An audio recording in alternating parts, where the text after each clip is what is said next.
Welcome to the deep dive. If you've ever felt like your inner world is a massive kind of disorganized file cabinet, full of brilliance but also maybe paralyzing chaos, then this dive is probably for you. Definitely.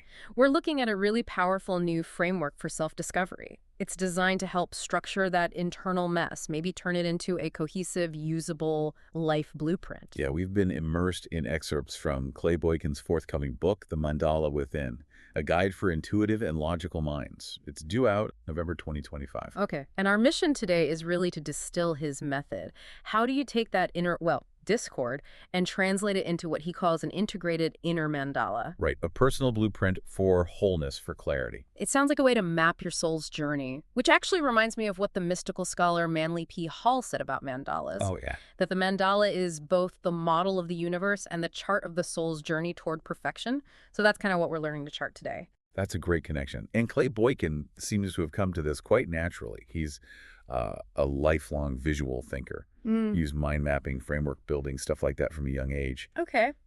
And like a lot of us searching for clarity, he really explored pretty much every system out there. Myers-Briggs, the Enneagram, Clifton's Strengths, you name it. Trying to find that, static label that explained him. But those systems, they're incredibly valuable, right? But they felt incomplete to him, like fragments. Exactly that, fragments. The Myers-Briggs, it clarified maybe the architecture of his mind. The Enneagram shed light on motivation, StrengthsFinder on his innate gifts, all useful pieces. But there was something missing. Yeah, that's the fascinating part. He realized he wasn't a fixed type. That wasn't the whole story. Ah. He saw himself as a dynamic pattern in motion, something unfolding through time, experience, meaning. It wasn't static. So he needed a map that could actually account for change, not just list traits. Precisely. That's the key pivot, I think. The existing systems told him who he was, perhaps, but not really who he was becoming. Right. So why the circle? Why the mandala? Why is that a better container for that process of becoming compared to, say, the linear charts he was maybe used to? Well, the circle doesn't just categorize, it contextualizes. It holds the whole thing. As he started mapping his inner lives, he said he recognized a deeper geometry forming, something that showed how his heart and mind were actually meant to work together in harmony. Interesting. The mandala becomes the vessel, It holds all the complexity, all the paradoxes of the self, and lets them interact dynamically. And to get that harmony, he argues, we have to reconcile these two, fundamental languages we all speak inside, mythos and logos. Exactly. This is really a core reconciliation in his work. Logos is, reason, structure, Greek philosophy, the framework for inquiry. The logical side. Right. And mythos is the language of ancient storytelling, symbolic truths, those archetypal narratives. We're often taught to prioritize one, usually logos, right? Yeah, definitely in our culture. But he insists they have to be partners. You need both. That makes a lot of sense. We try to be rational, but stories are what really drive us, aren't they? How does he help visualize that partnership, though? He uses this really beautiful analogy, the two iconic mosques in Istanbul. Oh, okay. Think of the Hagia Sophia, 1,600 years old. It just embodies mythos, ancient stones, whispering history, symbolic stories. Right, you feel it. Exactly. Then you have the Blue Mosque, built much later, 12 centuries later. That expresses logos architectural precision, devotion, translated into this mathematically defined, structured form. Ah, I see. So you need both. The deep, soulful story and the precise, beautiful structure. To express the divine, yeah. Or in this case, maybe the whole self. So if the goal is building that kind of balanced structure within ourselves, you first have to deal with the raw material, the chaos, the inner noise, that mind chatter that stops us from getting clear. How does the book suggest we start transforming that chaos into knowing? It starts with allowing the spontaneous thoughts to just surface, what Carl Jung called free association. Okay. That raw inner material, all the messy, unprocessed ideas, feelings, whatever, it just has to be allowed out. You can't judge it, you just observe it. And then you bring in the structure. That's where the mind mapping comes in, but maybe not like we use it for project planning at work. Exactly. Not in a strictly linear way. You take that raw material, those words and feelings, and you just scatter them freely across the page. Scatter them. Yeah. Clay Boykin found the deep insights often pop up, not just in the clustered ideas themselves, but in the incidental spacing, the blank canvas between the words. Whoa, so the connections are in the gaps. Kind of. The mind naturally tries to organize, sure, but the subconscious often places emphasis by Well, leaving certain connections visible in that space. You look for patterns in the gaps, not just the nodes. That's fascinating. It's like the pattern is defined by what isn't said or what isn't neatly connected. That kind of self-discovery, though, it sounds like it requires holding conflicting ideas at the same time. It absolutely does. Hmm. And this leads to one of the most powerful concepts in his work, holding the tension of opposites. Okay. Tension of opposites. We naturally try to simplify things, right? Paradox, polarity, duality. We want things to be good or bad, certain or doubtful, black or white. But life isn't like that, is it? It's always both. Always both. And the growth, he argues, happens when you refuse to simplify. When you consciously bear that tension, like holding fear and love or chaos and order, without collapsing into one or the other. And holding that tension does something. Yes. It allows what he, drawing on Jung again, calls a transcendent function to emerge. It's a psychological mechanism that transforms that inner conflict into a new creative insight. Wholeness, really. It's the friction that creates the pearl. Wow. Okay, so that friction is actually necessary. So we have this internal method for generating insight from the chaos. Now, how do we take that insight and actually structure it into a usable map? This brings us to the core of his method, right? The Grand Cross. The Grand Cross, yeah. That's the organizing tool. It brings the structure to the mandala. It divides the circle into 4 quadrants. That's a universal principle. The quaternity. 4 quadrants. And Okay. this immediately lets you see the dynamic relationship between forces that might seem totally separate otherwise. It's not just a list of traits anymore. It's really a map of interaction. And his own personal map gives a pretty clear example of how this works. He uses axes of fear and love crossed by darkness and light. It's a brilliant way to chart emotional space, isn't it? For example, he illustrates, say you're suffering. You might find yourself really stuck in that quadrant defined by darkness and fear. Feels like a dead end. Yeah, I can picture that. But the Grand Cross shows you there's a path out. It shows movement. How does the map guide that? How does it show the movement? Well, in that moment of darkness, he suggests, an often unrecognized form of self-love can start to awaken self-compassion. Oh, self-compassion. Yeah. And this compassion acts like an inner magnetic force. It gently starts drawing you out of that quadrant of, say, darkness fear, and pulls you towards love and light. The mandala works like a compass pointing towards alignment, showing you the direction of travel rather than just labeling your current stuck state. So it's dynamic, showing potential paths.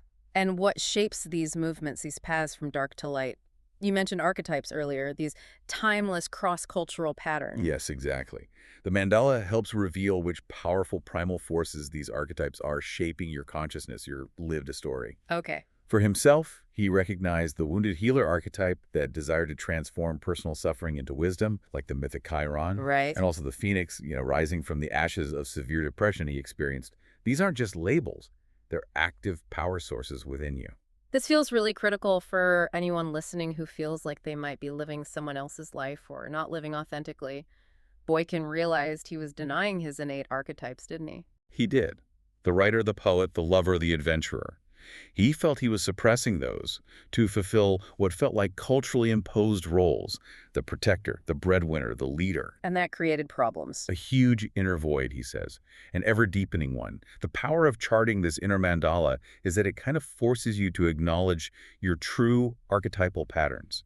You can't navigate accurately if your map is based on a terrain that isn't actually yours. Recognizing that inner writer or poet or whatever it is for you, that's the first step to filling the void and aligning your outer life with your inner truth. Exactly. It's about getting the right map. Okay, so we have the internal map, the forces shaping it like archetypes. Mm-hmm. But internal work, well, it means little if it doesn't translate out into the world, right?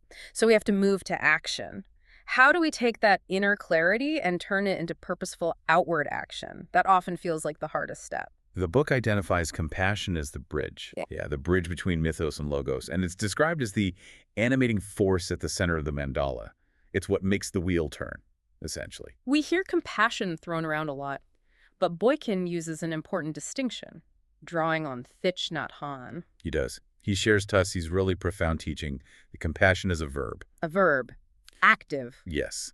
It's not just a passive feeling or some kind of weakness. Thus, he taught it's an act of strength that actually protects people and communities more than guns, bombs, or money. Mm-hmm. It demands action and engagement. So that helps distinguish it from empathy, which we often mix it up with. Empathy is crucial, understanding how someone feels more in the head, maybe. Right. Empathy is understanding. Vital. But compassion goes further. It integrates the head and the heart. It moves from just understanding to a genuine desire to alleviate suffering, which then results in action. Okay. When your inner mandala is aligned, that energy flows outward as compassionate action in the world. It's the Yeah. natural result. And that kind of authentic action, stepping out based on that inner alignment, that takes enormous courage, which brings us to vulnerability. Yes, they're presented as inseparable. Vulnerability is called compassion's inseparable companion. Makes sense.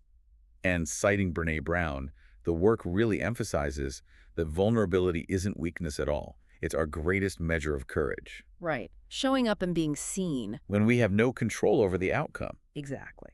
The clarity you get from the inner mandala, knowing your own ground, gives you the confidence, the foundation, to be vulnerable because you're grounded in your own truth. So the goal, the aspiration, is moving towards what he calls wholeheartedness, which sounds like having an open heart, but one that's grounded in courage, power, resilience. Yeah, he visually maps that out in something called the vulnerability wheel. It's about being fully present, fully engaged, even, or maybe especially, when the outcome is uncertain. Okay, so from this integrated inner state, the book then zooms out, doesn't it? Reminds us that this personal blueprint actually mirrors the universe. It does.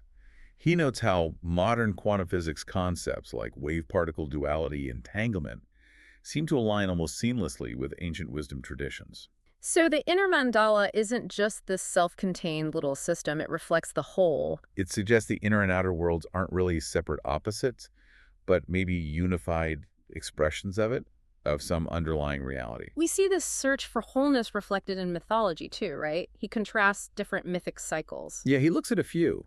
Joseph Campbell's hero's journey, traditionally seen as more about external achievement. Going out, slaying the dragon, bringing back a boon to the community. The classic quest. Right. Then Maureen Murdoch's heroine's journey, which often focuses more internally on integrating the masculine and feminine aspects within the self, reclaiming something lost within. But the inner mandala seems to point towards something even deeper. He calls it the journey of the twin hero. That's it. The twin hero journey is about the continuous process of integrating those two opposing, often warring parts of the self-intuition and logic, darkness and light, mythos and logos. It's not a one-time battle one. It's a living, dynamic, balancing act. So wholeness isn't like a final destination you arrive at. No, it's more the ability to consistently live from that fluid, integrated center, holding the tension, always. And doing that inner work, the mapping, the charting of your mandala, he suggests it creates a kind of magnetism in your life, creating fertile ground for synchronicity. Meaningful coincidence, yeah. As if the universe starts responding to your inner alignment. Things start clicking into place in uncanny ways. He brings this whole concept home with a really powerful story from his own life, right? Near the end of the writing process. Yeah, a defining story. He journeyed to Şanlıurfa, Turkey, near Göbekli Tepe. He calls it his final test. What happened? On the very first night, complete dissolution of control. Lost all his money, all his credit cards, everything. Stranded, essentially. Wow, that sounds terrifying. The ultimate vulnerability test. Absolutely. Forced surrender. Yeah. But he describes how that surrender actually created the space for grace and sanctuary to appear unexpectedly. Help arrived. By letting go of control, he was able to fully immerse himself in completing the manuscript right there, feeling guided. It confirmed for him that the journey home, the process of creating and living the mandala, wasn't about neat closure, but about convergence. Convergence. Meaning the inner map had become alive. Yeah. It was actively guiding him through the external chaos, not just describing it. So putting it all together then, the inner mandala is this living tool. It's designed not to eliminate life's big paradoxes, but to help you hold them chaos and order, logic and intuition, fear and love. Exactly. It's a mechanism for continually translating your deepest charted inner wisdom into purposeful, compassionate action out in the world. I think the central takeaway then for you listening is that this framework is really an invitation to stop searching quite so hard outside yourself for all the answers. Yeah. The wisdom you seek, Boykin argues, is already within you. It's just waiting to be revealed, remembered, and maybe organized. So what does this all mean for you? The work of Clay Boykin really echoes that timeless invitation from Rumi, doesn't it? And his own challenge is quite direct. When will you begin that long journey into yourself? If you have the map, or at least the way to start drawing it, and the compass of compassion, and you can find the courage, well, the only question left is, if not now, when? Powerful question. We really encourage you to start noticing, maybe even charting, your own emerging patterns today. Thanks for diving deep with us.